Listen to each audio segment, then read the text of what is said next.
Kenapa Indonesia hanya menjadi negara yang menerima sampah-sampah dari luar negeri? With these corporates yang juga mempunyai responsibility. Yuk kita buat dari sampah-sampah yang ditemukan di sekitar, kita bisa meng-empower women, kita buat ini sirkular agar menjadi closed loop ya. Kalian beli lagi ya. Setelah beli kalian boleh loh keluarkan ke mereka kalian punya user-user di mancanegara. Sekarang udah bekerja sama dengan lebih dari 150 klien yang 150 korporasi? Iya. Wow.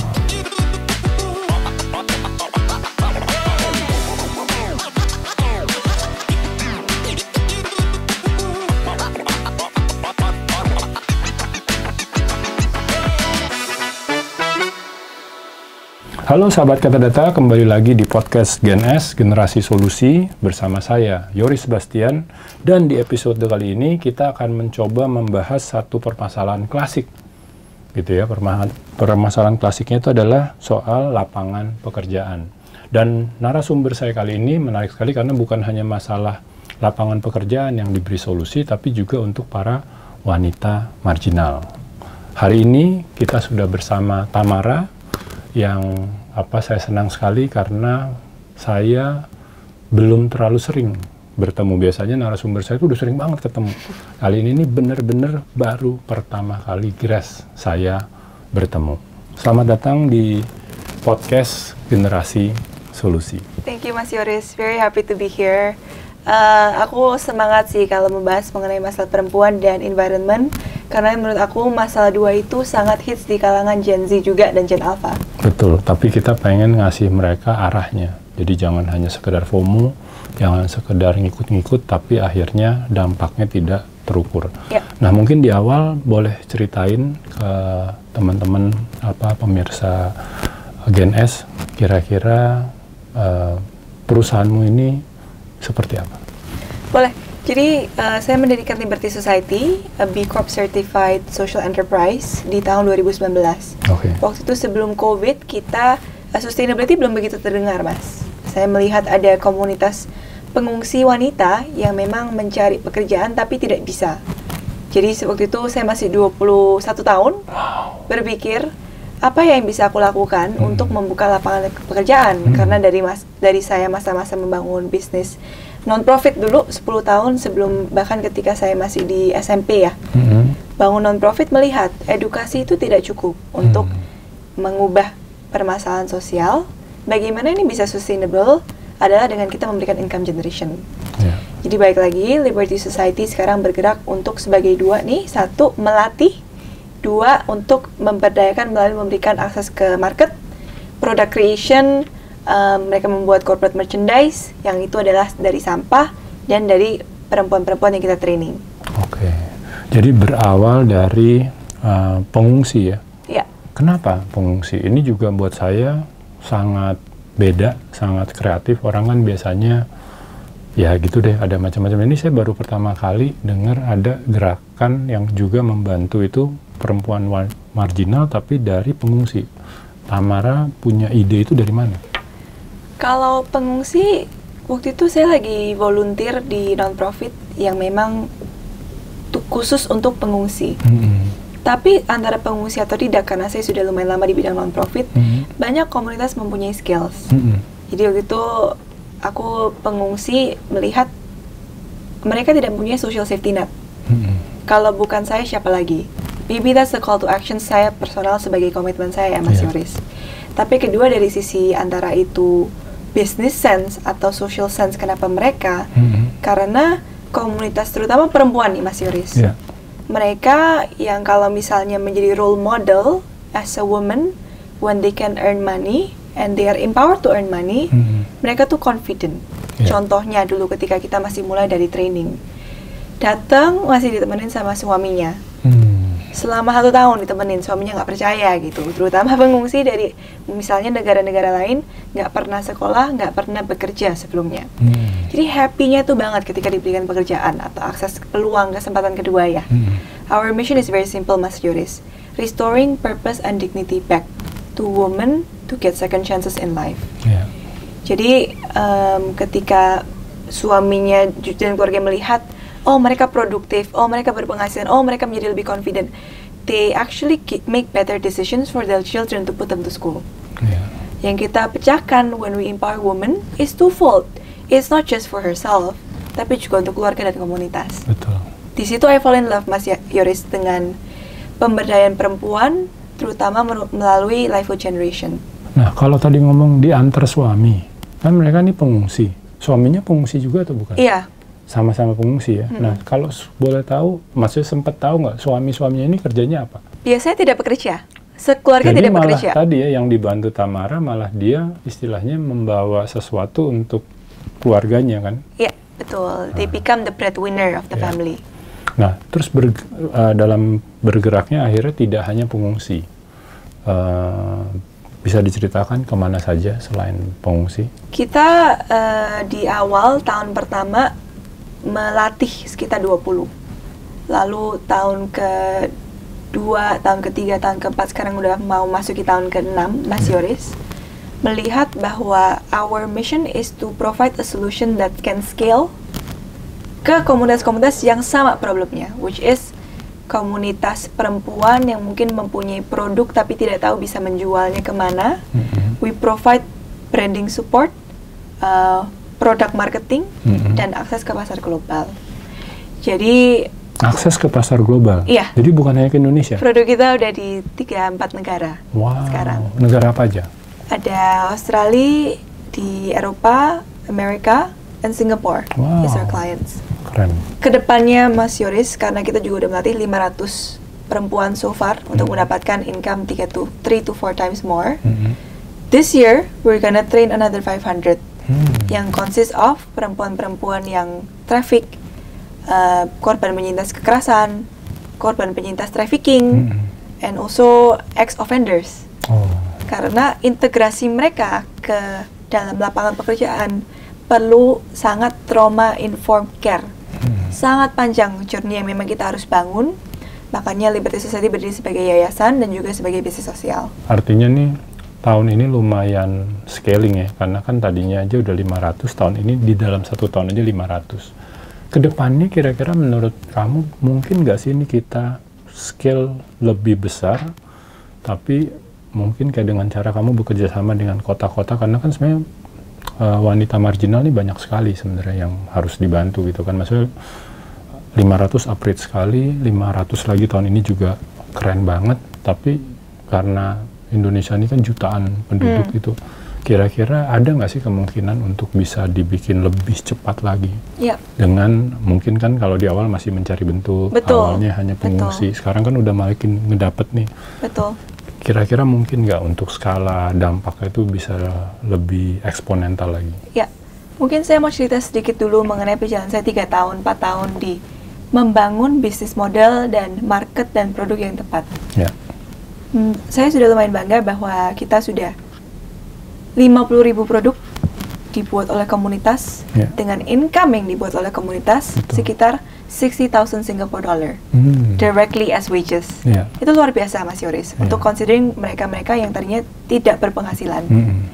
Jadi, tapi nature of our business, manufacturing, menjahit, itu bukan yang menurut aku bisa seperti jualan sangat cepat. Dan saya lebih go hyper local, bagaimana membantu setiap komunitas bisa menemukan satu produk yang memang bisa diserap oleh pasar tersebut. Tapi kedua adalah we are looking to build a proven model biar bisa di-scale-nya oleh dengan bantuan pemerintah.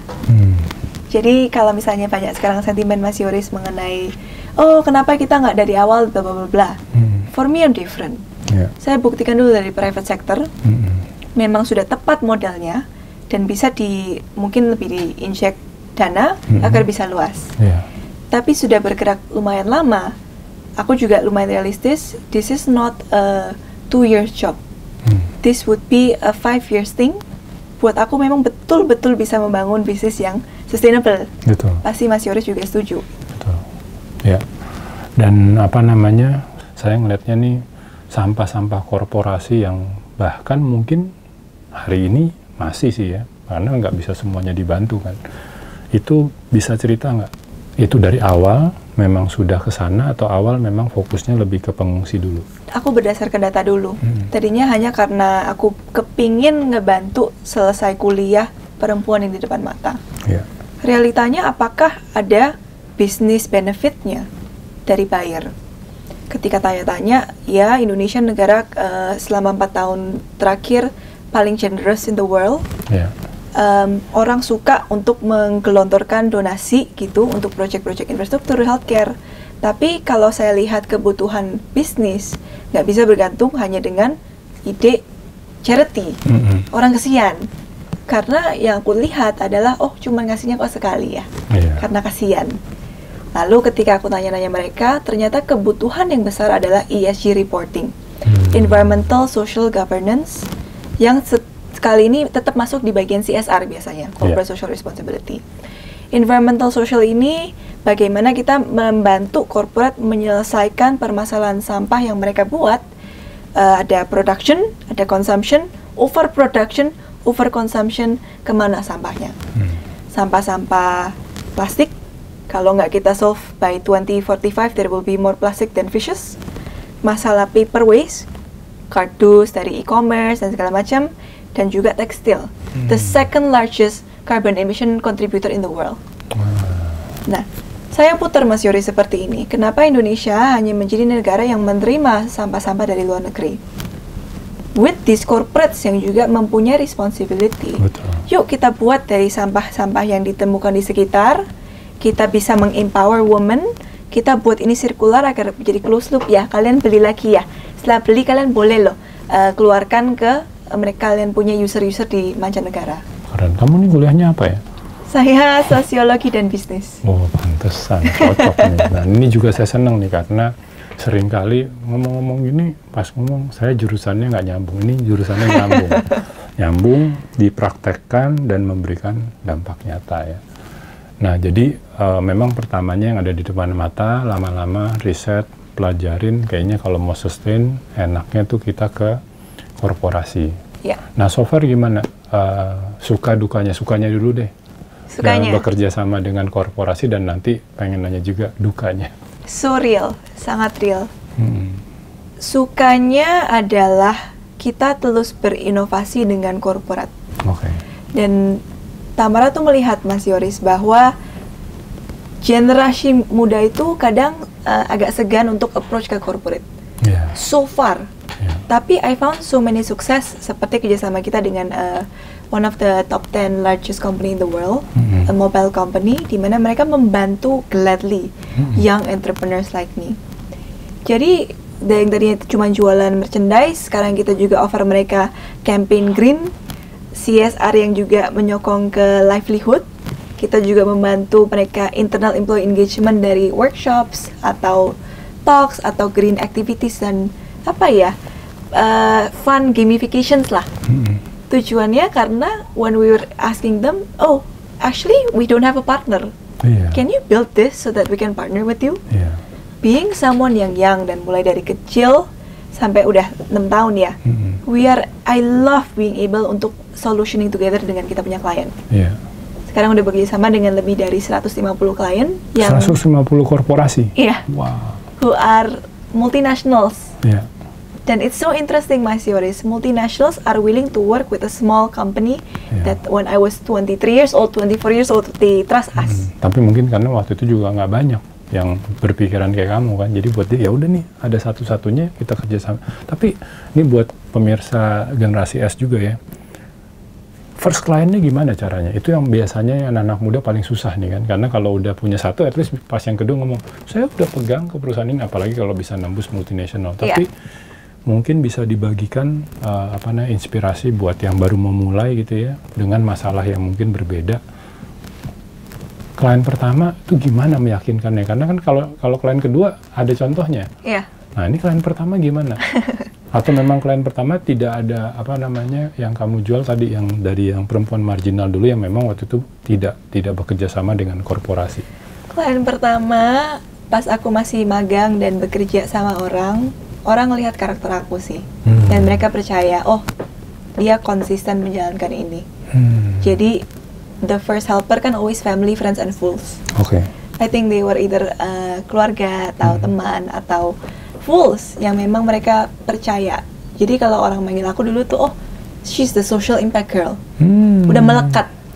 Dan dari track record itu memang membuka banyak sekali pintu, Mas Yoris. Bahkan ketika setelah kan Tamara dari Miss Indonesia memulai bisnis ini, tapi message-nya konsisten pemberdayaan perempuan. Di situ memang membuka banyak sekali doors. Tapi what do you do? Nah ini kedukanya gitu Mas Yoris. Ketika pintunya itu sudah terbuka karena sudah ada branding dan juga PR value yang menurut aku karena kita impact reporting setiap selesai project itu membuat ada client trust us. Is what you do with the open door sih. Buat kita itu dimana mengedukasi sangat banyak dengan corporate kenapa it's time to care about sustainability daripada hanya ya itu premium lah, jangan ngomong dulu gitu. Tapi itu dimana conversation, relational building, it's very much that something that we do. It's a long term game. Ya, dari sedikit jumlah sampah yang terkelola, konon kita dapat datanya 20,5 juta ton dapat terkelola. Itu yang saya senang Tamara berkontribusi gitu ya, dan Tamara ini mewakili generasi muda gitu, yang mungkin dalam beberapa waktu terakhir tuh selalu dikasih berbagai label lah gitu ya. Padahal saya sendiri sering bekerja sama dan melihat banyak sekali potensi dan banyak sekali dampak yang dilakukan. Nah, selama berdiri Liberté Society sudah berhasil mengelola berapa banyak sampah? Kita berhasil mengelola 8 ton sampah. Kita menggunakan material untuk kita olah itu, kita combine juga kadang dengan berbagai new materials agar mereka last. Ini jauh sekali dengan berapa juta ton yang memang dikeluarkan. Kalau misalnya di Bantar Gebang ya setiap hari 40 ton, Mas. Iya. Kita setiap hanya, hari ya? Iya. Kita juga memang tahu sangat minimal. Cuman itu tadi, di mana perjalanan kita itu salah satu fase pertama awareness. Kedua, udah ada lifestyle adoption dengan menggunakan corporate merchandise ini. Step ketiganya apa? Harapan kita, corporates atau big manufacturers and brands akan memasukkan kita ke mereka punya operations. Bukan hanya afterthought, oke deh operations tetap, tapi akan membeli merchandise hanya untuk project-project and event. Kalau at least sudah ada, karena perlu dua nih Mas Yoris, masyarakat sadar, lalu corporate juga berani bertindak karena masyarakat juga demand it. So when we, for example, is able to work with one manufacturer of a brand that we always use in the stores, I'm pretty sure angka ini akan significantly shoot up dengan the same model yang memang kita udah bikin. Dan saya senang sih lewat podcast ini pengennya juga banyak yang terinspirasi, karena generasi solusi itu nggak harus pionir. Mungkin dirimu membuka, ya kan, ada yang nonton, dia juga punya kesukaan ke situ dan mungkin dia mau mencoba. Nah, mungkin saya masuk lagi ke desain.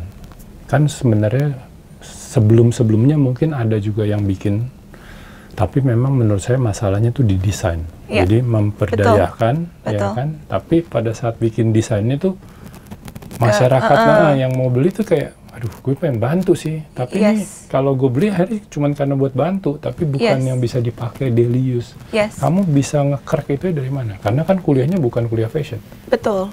I have an amazing design team. Aku mau kasih contoh beberapa proyek yang kita pernah jalankan. Inovasinya itu dari mikir kreatif dari sisi pesawat punya kursi, ini seat leather-nya kemana?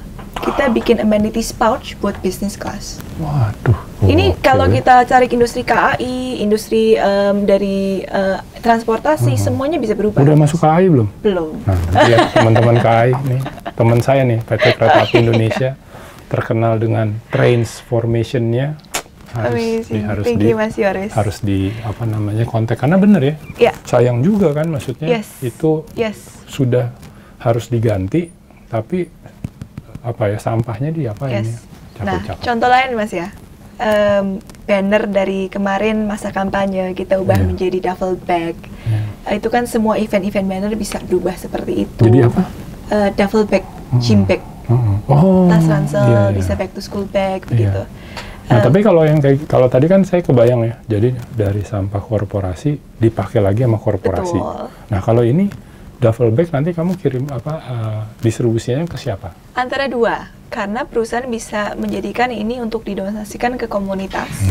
Jadi program back to school kan banyak komunitas yang nggak mampu, gitu kan. Jadi mereka ini juga multiple layer of impact karena sekarang mereka jadi teredukasi bahwa sampah itu bukan hanya misplaced asset, ini menjadi sesuatu yang mereka bisa banggakan dan menjadi medium komunikasi. Yang ketiga dan terakhir adalah ketika kita ngomongin mungkin kartu ATM. Kemarin kita pernah dari kartu ATM kita ubah lagi menjadi meja. Wow. So, kayak kalau di luar tuh saya pernah lihat meja Starbucks ya, dia pakai dari saya nggak tahu apa, tapi itu sekarang kan dibanggakan ya bahwa meja itu kita pakai dari sampah yang diolah ya. Kalau ini diolah menjadi meja untuk kantornya itu sendiri. Oh, balik ke kantor dia ya. Sebetulnya kalau terakhir adalah tapi kan mahal mana bisa gitu you at scale. Jangan salah gitu. Karena di sini di mana we work with Indonesia itu terkenal oleh manufacturing nation. So many manufacturing yang ini our secret sauce lah ya. We work with existing manufacturer untuk membuat line terpisah so that we can process these waste untuk menjadikan output produk yang memang make sense secara price.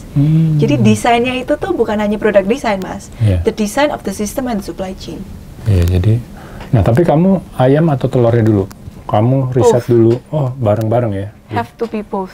Oke, jadi kamu riset juga si pabrik-pabrik ini yang bisa dijangkau, dia bisa masuk yang mana, terus sembari kamu juga cari kira-kira produk apa. Karena dari tadi tuh saya sangat kebayang sih, kamu bikin produk ini lari ke sini, produk sini, paling tadi kan duffel bag mana, di Sumbang untuk anak-anak. Nah itunya yang menurut saya tuh juga berkelanjutan ya, karena kalau enggak ya orang ya mungkin gue udah beli sekali, gue udah nyumbang ya, udah gitu kan. Itu yang mungkin di generasi sebelum Tamara.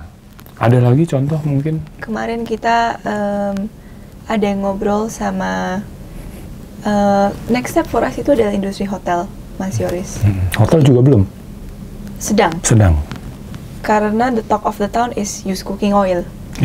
Used cooking oil ya, di Bali dan negara-negara yang banyak ada pegunungan juga it's coffee waste limpah. Why I mention this adalah karena peluangnya yang juga sangat besar adalah di industri itu, which inovasi kita berlanjut ke material innovation yang memang sebetulnya orang Indonesia sudah pakai gitu dan sudah tahu gimana caranya.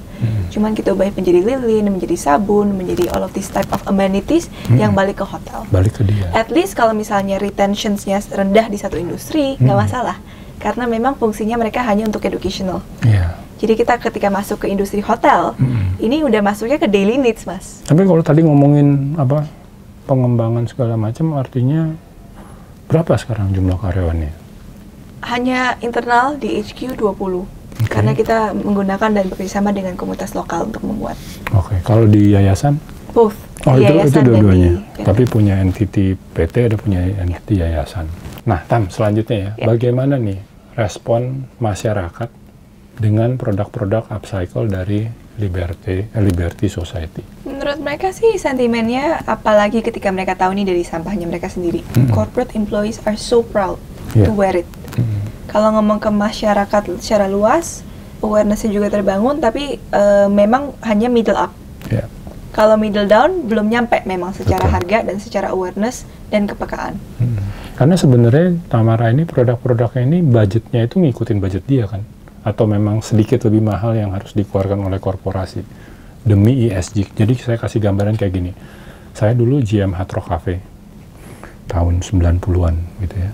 Itu kita udah pakai paper bag, tidak pakai plastik bag. Ini sebelum orang pada heboh-heboh ngomong plastik ya. Kalau saya sebagai GM ini, ini paper bag lebih mahal lagi sedikit. Tapi ini slogan company kami Save the Planet. Ya udahlah.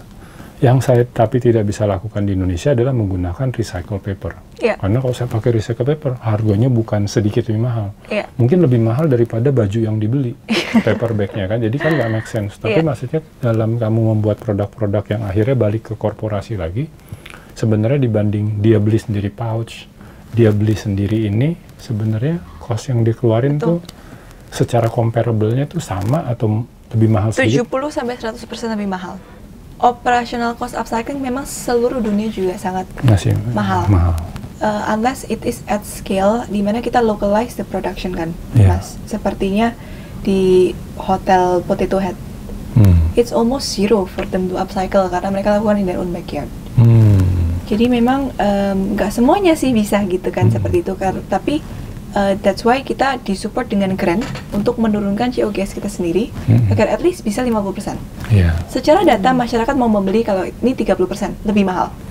Jadi we're trying to get it low, tapi at the same time juga memang ketika kita dibantu oleh beberapa pemain untuk infrastructure setup, itu akan sangat nge-push industri kita. Dan sekarang mungkin dengan dilihat bahwa kamu tuh konsisten ya, kita ngundang sengaja yang konsisten ini, mungkin makin banyak juga grant yang ngasih, sehingga ya tadi ya, gimana caranya supaya biaya lebih turun, gimana caranya mungkin untuk supaya lebih inovatif, karena dilihatnya wah ini company ini udah konsisten nih selama sekian tahun, dan artinya semua yang dibikin tuh masih handmade ya? Tidak, semuanya. Udah ada yang karena material engineeringnya menggunakan factory level. The same factory that you use for Toyota and all that. Karena itu ya tadi ya, misalnya dia balik lagi buat produk dia, sebenarnya kita nebeng di manufacture yang sana. Tapi ada juga yang misalnya menggunakan wanita marginal. Finishing, menjahitnya, dan segala macam. Nah sekarang masalah yang ketiga, masalah klasik juga nih, dari mungkin Tamara masih kecil, banyak yayasan yang hanya menunggu donatur. Nah, dirimu ini kan sudah masuk di social enterprise, di mana ada PT, ada yayasan, sehingga PT ini dalam beroperasi selalu memberikan uang ke yayasan. Jadi yayasan kalau dikasih donor ya terima dong ya, apalagi visinya sama. Tapi kalaupun tidak ada donor, yayasan ini terus berkembang. Itu gimana ceritanya sehingga dirimu langsung sudah memikirkan dua-duanya? Karena banyak sekali di Indonesia tuh ya sifatnya ya yayasan-yayasan, terus ada juga orang bikin social enterprise yang bekerja sama dengan yayasan lain. Kalau ini kan dua-duanya di Tamara. Kita mulai dengan social enterprise dulu, PT dulu, baru setelah 4 tahun kita kembangkan jadi yayasannya. I do not think there is right or wrong, cuman untuk kita yang kita lihat adalah gap di market, dan visinya adalah non-profit yang tidak mempunyai enablement atau human resource untuk membantu menjual. Padahal mereka sendiri banyak banget non-profit yang sudah menyuruh dan melatih orang untuk membuat produk ya Mas Yoris. Itu klasik ya kan, maksudnya sebelum ini kita lihat tuh banyak sekali. Jadi ketika kita berjalankan PT gitu, menjual produk, mencari komunitas yang untuk kita bantu cari produk dan kita jual. Bahkan kita nggak nemu siapa nih yang bisa dibantu dan diserap produknya. Karena semuanya masih sangat green. Yang kita very good at adalah waktu itu impact reporting, manufacturing juga udah tahu caranya, menjual juga udah sangat strong. Tamara buat yayasannya, karena bukannya my rule of thumb adalah jangan membuat sesuatu yang memang sudah ada di market. Tapi karena waktu itu kita melihat tidak ada juga nih pendanaan yang fokus ke capacity building untuk specifically green communities from non-profit.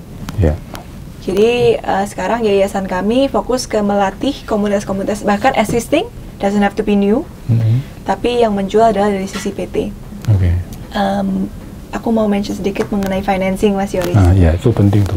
Di awal mungkin perlu, kenapa we need this, ini juga karena Indonesia juga baru tahun lalu meratify namanya social enterprise. Funding juga baru bisa ke-unlock ketika itu terjadi. Jadi dengan kita menunggu market ini, makanya kita juga bikin, ya udah deh kita safeguard our business, turunin resikonya dengan mempunyai 2 entity agar financing juga bisa dari dua-dua pihak. Nah, sama yang kamu cerita itu yang $1 jadi $2 itu gimana? Boleh diceritain nggak? What makes us really different is the principle di mana ketika orang memberi $1 biasanya itu nggak bisa di-quantify return of investment-nya. Tapi ketika ini menjadi project di mana adalah training to employment, bukan hanya training udah banyak, tapi nggak bisa menyerap ke market. Kita training dan kita serap loh, antara melalui entity kita atau kita connection ke industri.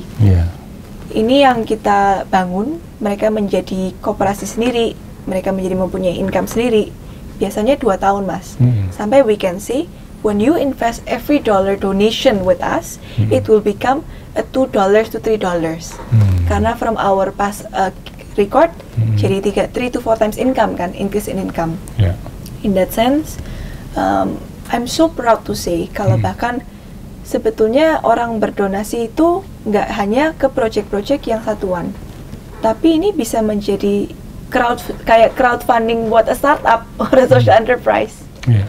Kalau sekarang itu sebenarnya bisa nggak sih, kalau tadi kan secara korporasi udah dapet banget gitu ya.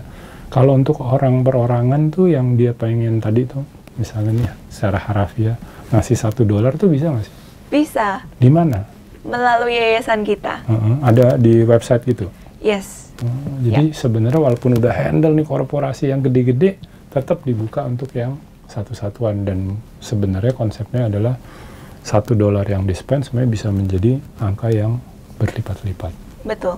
Ada tipsnya nggak buat anak-anak muda sana yang mungkin nonton terus gue juga pengen nih, tapi dengerin cerita Kak Tamara kayaknya banyak banget yang harus dilakuin ya. Sebenarnya gimana? Karena kita perlu lebih banyak yang kayak Tamara. Kita nggak bisa cuman happy dengan satu gitu kan. Yeah. Apa tipsnya buat yang pasti nonton dia baru mau mulai nih, baru punya niat, nggak punya apa-apa. I'm very passionate about this, Mas Yoris, karena aku mulainya juga dari umur 20 tahun, tapi perjalanan membuat non-profit kan dari aku 15 tahun. Klisenya mulai dulu aja lah. Tapi 15 tahun itu apa yang membuat dirimu tuh kayak terpanggil untuk melakukan itu? Kan tiap anak beda-beda nih, ada yang jadi seneng basket, ada yang seneng lomba debat. Kamu nih malah senengnya tadi dibilangnya, dilabelin apa dulu waktu kecil? Social Impact Girl. Social Impact Girl. Itu dari mana? Dan mungkin pas kamu 15 tahun dulu, event di Indonesia juga belum terlalu hype gitu kan, yang kayak saya cerita tahun 90-an, ngomongin jangan pakai plastik, pada ngeliatin gitu kan. Tapi ya kita mulai aja dulu gitu kan. Lebih ke, I think the mindset is very different, di mana anak-anak muda teman aku sekarang gitu loh, nggak mau memulai karena kiranya harus mempunyai ide yang sangat luar biasa. Kalau nggak misalnya bekerja, kayaknya nggak bakal invest deh, kayaknya nggak bakal ini deh. Mereka nggak mau jalan. Ya, dia maunya udah gede ya. Kalau aku lebih ke, I fell in love with problem. I want to help this one woman to get jobs. Gimana caranya ya?